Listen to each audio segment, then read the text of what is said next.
Welcome to our physics lesson today. My name is Purity Anzelimo, your teacher of physics.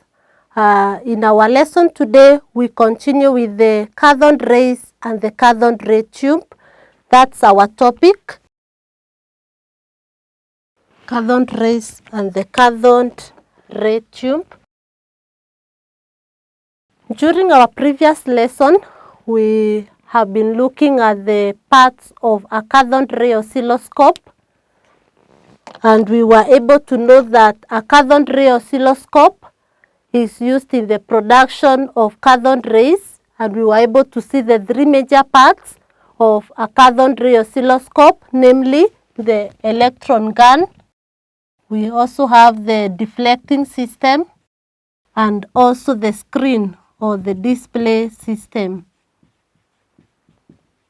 So those were the major parts, or those are the major parts of a CRO. In the electron gun, we have the cathode, that is the heated cathode, the ground, and the anodes. In the deflecting system, we have the X plates and the Y plates. And in the display system, we have the screen. So during our lesson today, we continue with the cathode ray oscilloscope, but now we want to look at the uses of a CRO. So uses of a CRO, uses of a cathode ray oscilloscope. And we are going to look at two major uses of a cathode ray oscilloscope. We are going to explain each one of them. So one of the uses of a cathode ray oscilloscope is used as a voltmeter. So number one, used as a voltmeter. A cathode ray oscilloscope is used as a voltmeter. We know from the topic current electricity, we know that a voltmeter is a device that is used to measure voltage. So we have the CRO being used to measure voltage. So we are going to explain how. Then again, we can use a CRO to determine the frequency of an alternating current signal, used in determining the frequency of an alternating current signal. So we will also explain how a CRO can be used to determine the frequency. Remember, we know what frequency means. When we talk of frequency, simply refers to the number of complete oscillations in 1 second. So it can also be used in determining the frequency of an alternating current signal. So I want us to start with the first one. We have seen that a cathode ray oscilloscope can be used as a voltmeter. So CRO is a voltmeter.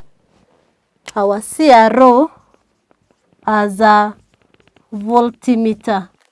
And we are going to see that the cathode ray oscilloscope will have many advantages over the voltmeters that we use, the ordinary voltmeters that we have. So when we are using the cathode ray oscilloscope as a voltmeter, when the timepiece is switched off, with the timepiece switched off, when we have our timepiece switched off, then we also have the X plates being earthed, X plates earthed, and then we have the voltage to be measured, connected, and voltage to be measured, connected to the Y plates.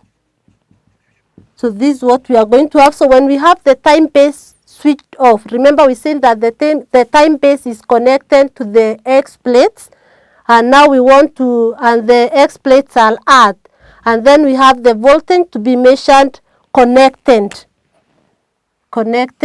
to the Y plates. Then we are going to have that the voltage These are the Y plates. Remember we said there are two. So the voltage will be given by the displacement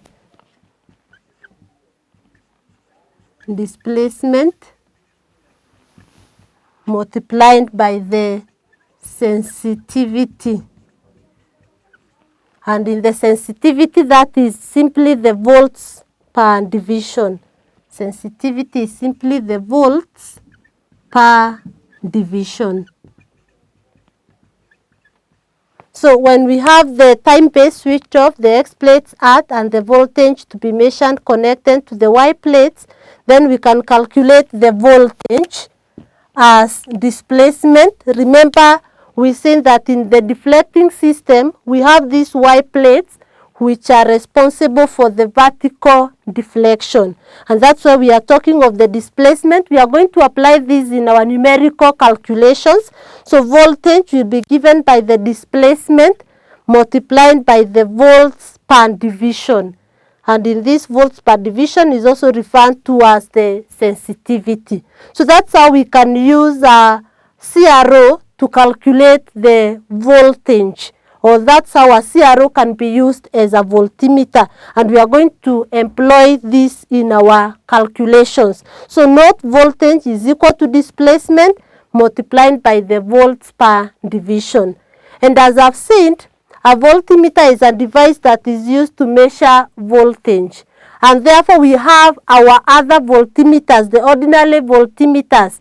But now we are saying that the CRO is advantageous or has more advantages over the ordinary voltmeter. And we look at those advantages. So we look at advantages of the CRO over the voltmeter. Advantages of the CRO over the ordinary voltmeter.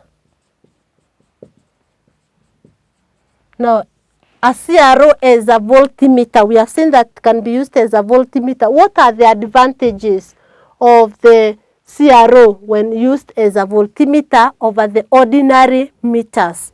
So one of the advantages is that it can be used to measure both direct current and alternating current voltages. That's number one. Remember, for the voltmeters that we have or that we use in the lab mostly, they are only used to measure direct current voltages. So but for the CRO, can be used or can measure both the direct current and the alternating current voltages. So that's one of the advantages of a CRO over the voltmeter. Then we can also say that it can also be used to measure large currents. It can be used to measure large, not currents, but voltages, because it's used as a voltmeter. It can be used to measure large voltages without being destroyed. We know in the voltmeters that we use in the laboratory, most of them ranges from 0 to 5 volts, others from 0 to 3 volts. But now for the CRO, it can be used to measure larger voltages. So can measure larger voltages compared to the ordinary voltmeters. So it can be used to measure larger voltages compared to the ordinary meters, and it cannot be destroyed. So without being destroyed.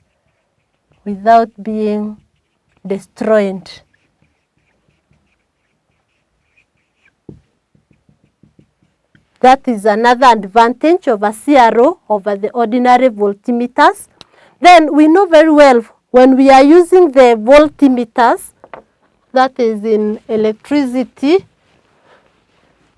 when we use the voltmeter, when you want to read the screen or the reading, we usually check where the pointer, how the pointer moves. If, for example, this is my pointer, these are the readings here on the on the voltmeter, we know very well that this pointer, when you want to get the reading, it swings fast. It swings around the reading. It swings and then it points where the reading is to be. And the reason as to why it swings before getting to the point where the reading is due to inertia. Due to inertia, which we discussed also in the Newton's laws of motion. So as a result of inertia, then this pointer will swing momentarily about the point or the actual reading. But for a CRO, it's not affected by inertia. And therefore the reading will just be read directly instead of the pointer having to swing about the point where the reading is to be taken. So that is another advantage of a CRO. So we can say that it responds at an instant or instantaneously responds instantaneously. The response instantaneously, unlike the ordinary meters which swing, or which, unlike the ordinary meters, we can talk of whose pointers are affected by inertia. So they will sing about the point and before they show the actual reading. But now for a CRO, it will respond instantaneously, unlike the ordinary meters, which we are saying the pointers are affected by inertia. Then we can also say that with the CRO, another advantage over the ordinary meters, another advantage, number 4, we can say that the CRO has a very high resistance. It has an infinite resistance, and therefore it does not take any current. It has very high resistance, any current. It has a high resistance, hence does not take any current. From current electricity, that is on Ohm's law, we know very well that Ohm's law relates voltage to resistance, that is V is equals to IR, and we are saying that a CRO has a very high resistance. This is very high for a CRO, and that means when it is high, it is not going to take any current or even any voltage. The voltage and the current are not going to be affected when the value of the resistance is high, because from this we know that the current will be equal to V all over R, and we are saying that when this is very high, then it's not going to affect this current. It's not going to take any current, because if it were low, it means that then this will be affected. The current will be affected for us to get the voltage, because it's being used to measure the voltage. So it has a high resistance, or what we are calling infinite resistance, and therefore it does not take away any current. So those are the uses of a CRO. That the first use, which we have just discussed, that it is used as a voltmeter, and we are saying that when the time base is switched off and the X plates are at, the voltage can therefore be measured, or can be measured while connected to the Y plate. And voltage, we have seen, will be given by the displacement multiplied by the volts per division. And then we have also explained why the CRO is preferred to the ordinary voltmeters. It has the following advantages. We have mentioned 4 of them. It can measure both direct current and alternating current voltages, unlike the voltmeter, which only measures the direct current voltage. Then it can measure larger voltages compared to the ordinary voltmeters without being destroyed. We have also seen that it is not affected by inertia, so it can respond instantaneously unlike the other meters. Then we've also seen that it has infinite resistance, and hence it does not take any current away. So we want to look at the other use of a CRO, use number 2, where we have seen that it is used in determining the frequency of an alternating current signal. So used to determine the frequency, CRO to determine the frequency, used in determining frequency that is of an alternating current signal. And in this one, the signal is fed into the Y plates. The signal is fed into the Y plates. The signal is fed into the Y plates with the time base on. The time base is on, with the time base on, and we are saying that the time base control is then adjusted. The time base is controlled. The time base can be controlled. The time base control, is adjusted to give one. It is adjusted. The time base control is adjusted. So this time base, remember, it is on the X plate, is adjusted to give many cycles as possible. It is adjusted to give more cycles,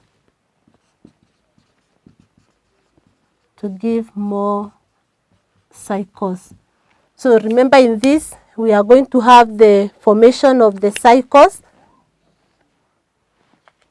We can have it here.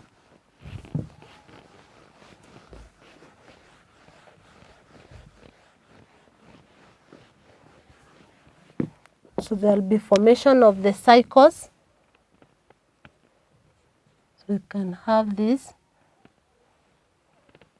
That's what we are going to have. So we are saying that when the time base is on, and this time base control is adjusted to give more cycles, and therefore from this, then we can say that when we want to calculate the frequency, the periodic time is recorded. The time, or what we call the periodic time is the time taken to complete one cycle. This time which is taken to complete this cycle, the time which is there, is what we are calling now periodic time, represented using a capital letter T. And we can say that the periodic time is determined. It is determined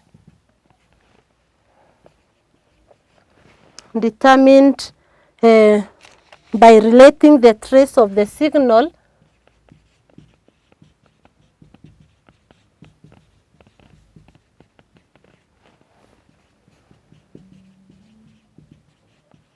by relating the trace of the signal on the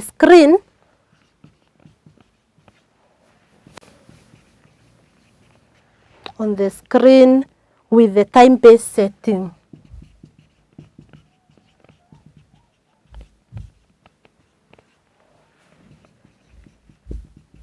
So the periodic time is now being determined by relating the trace of the signal, which you have seen, the trace of the signal on the screen with the time base setting. So we can be able now to get the periodic time, because we are saying that the time base is on. So when we get the periodic time, then we can now be able to calculate the frequency F. By the formula, frequency is simply the reciprocal of the periodic time, T. And therefore, we can be able to calculate frequency by getting the reciprocal of the periodic time. So that's how we can use a CRO to determine the frequency of an alternating current signal. Because when we get the periodic time from the connections whereby we are seeing the signal is fed into the Y plates, then the time base is on, the time base control is adjusted to give cycles many as possible, and therefore the periodic time is determined by relating the trace of the signal, this is the signal on the screen, with the time base setting. So with this we can be able to get the periodic time and hence able to calculate the frequency. So the frequency will be the reciprocal of the periodic time. So those are the two uses of a CRO. One used as a voltmeter, and we have seen that the voltage here will be given by the displacement multiplied by the divisions, that is the sensitivity. And then we have also seen that it is used in determining the frequency of an alternating current signal. So those are the two uses, and you should be able to explain how it is used. In this, we are going to do more calculations. We'll apply this formula in our calculations. We'll also apply the formula on calculation of voltage, which we have seen being given by displacement multiplied by the sensitivity. So we want now to compare a cathode ray oscilloscope to a TV tube. We want to look at the differences that are there between a cathode ray oscilloscope and the TV tube. So we look at those differences.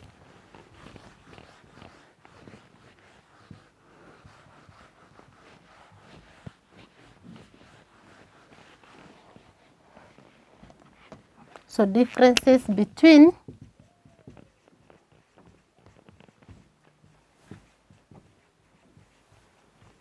a CRO and a television tube. So what are the differences between the two? Differences between a cathode ray oscilloscope and a TV tube. So we can just have a table. On one side we can have the TV tube, and on the other side we have the CRO. So this is our TV tube. Then on the other side we have the CRO. So we want to see what are the differences between a cathode ray oscilloscope and a television tube. So one of the differences for a television tube, the deflection here, the deflection is by magnetic field. Whereas in a CRO, the deflection is by electric field. So you need to know that in a TV tube, the deflection is by the magnetic field, whereas in a CRO, it's by the electric field. Then a TV tube has two time base. It has two time base. Whereas in a CRO, as we mentioned, it has only one. Has one time base, which we said it's on the X plates. Then we can also say that electrons light the whole screen for a TV tube, and that's why you are able to see the whole screen being lit in a TV. So the electrons light the whole screen.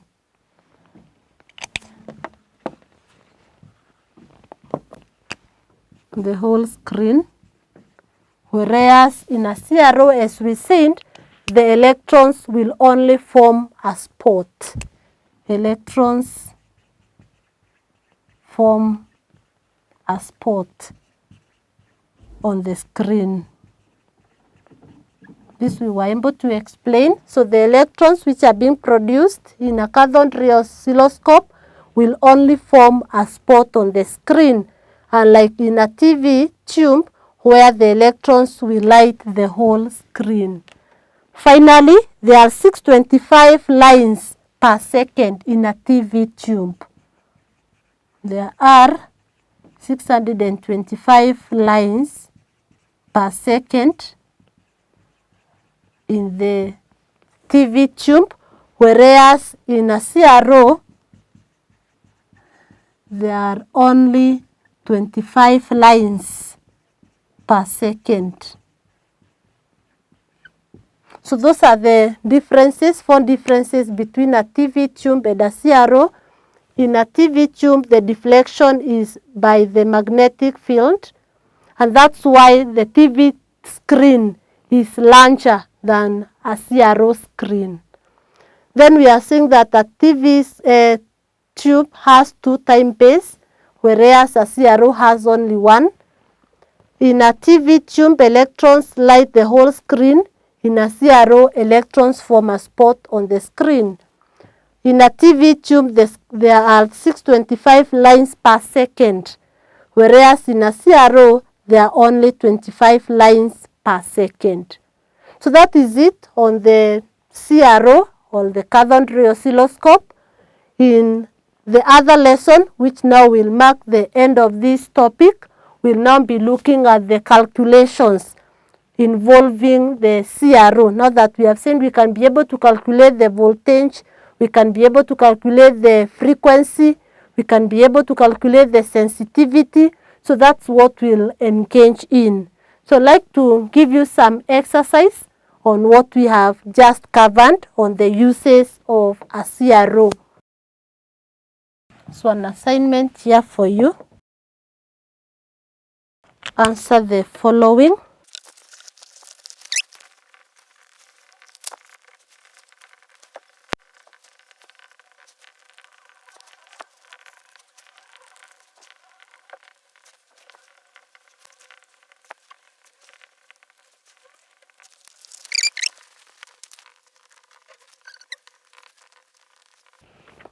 So that is the exercise.